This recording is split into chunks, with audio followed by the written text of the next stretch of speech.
আজ আমরা বানাচ্ছি একেবারে গ্রামীণ স্বাদে মাটির হাঁড়িতে গরুর মাংস। গ্রামে যখন মাটির চুলা এভাবে রান্না হয় তখন স্বাদে গন্ধে আলাদা একটা মজা পাওয়া যায়। চলুন ধাপে ধাপে দেখে নেই কিভাবে রান্না করব। প্রথমেই লাগবে তাজা গরুর মাংস প্রায় 1.5 কেজি। তারপর মশলার মধ্যে আছে পেঁয়াজ কুচি আধা কেজি, রসুন বাটা 2 টেবিল চামচ, আদা বাটা 2 টেবিল চামচ, শুকনা মরিচ গুঁড়া 2 টেবিল চামচ, হলুদ গুঁড়া 1 চামচ, ধনিয়া গুঁড়া 1 চামচ, গরম মশলা গুঁড়া অল্প, টক দই আধা কাপ, সরিষার তেল আধা কাপ, লবণ স্বাদমতো, আর শেষে সাজানোর জন্য কাঁচামরিচ আর ধনেপাতা। প্রথমে মাটির হাঁড়ি ধুয়ে ভালোভাবে গরম করে নিতে হবে। তারপর অর্ধেক সরিষার তেল দিয়ে পেঁয়াজ কুচি হালকা লালচে করে ভেজে নিতে হবে।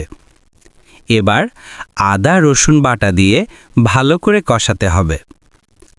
মশলার মধ্যে হলুদ, মরিচ গুঁড়া, ধনিয়া গুঁড়া আর লবণ দিয়ে অল্প পানি ছিটিয়ে ভাজতে হবে যেন তেল উপরে উঠে আসে। এবার গরুর মাংস দিয়ে দিতে হবে। মশলা মাংসের সাথে মিশে যাওয়া পর্যন্ত নেড়ে কষাতে হবে কম আঁচে। মাটির হাঁড়িতে রান্না হয় ধীরে ধীরে ঘন ঘ্রাণ বের হবে। এবার দই দিয়ে মাংসের সাথে মিশিয়ে দিতে হবে। চুলার আঁচ মাঝারি করে মাটির হাঁড়ির ঢাকনা লাগিয়ে দিতে হবে যাতে বাষ্পে মাংস নরম হয়। প্রায় 40 মিনিট থেকে 1 ঘন্টা আস্তে আস্তে রান্না হবে।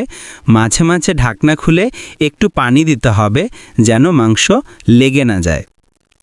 তেল ওপরে উঠে আসলে বোঝা যাবে মাংস কষা হয়ে গেছে। এ সময় কাঁচামরিচ চিড়ে দিয়ে আরও 10 মিনিট ঢেকে রাখতে হবে।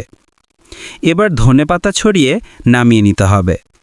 মাটির হাঁড়ি থেকে গরুর মাংসর গন্ধ একেবারে অন্যরকম। খুব মাটির সুবাস আর খাঁটি গ্রামীণ স্বাদ পাওয়া যাবে। এটা ভাত, রুটি কিংবা খিচুড়ির সাথে দারুণ খেতে লাগে। এইভাবেই মাটির হাঁড়িতে ধীরে ধীরে রান্না করা গরুর মাংস খেতে অসাধারণ লাগে। যদি ভিডিওটি ভালো লেগে থাকে তাহলে লাইক, শেয়ার আর সাবস্ক্রাইব করতে ভুলবেন না।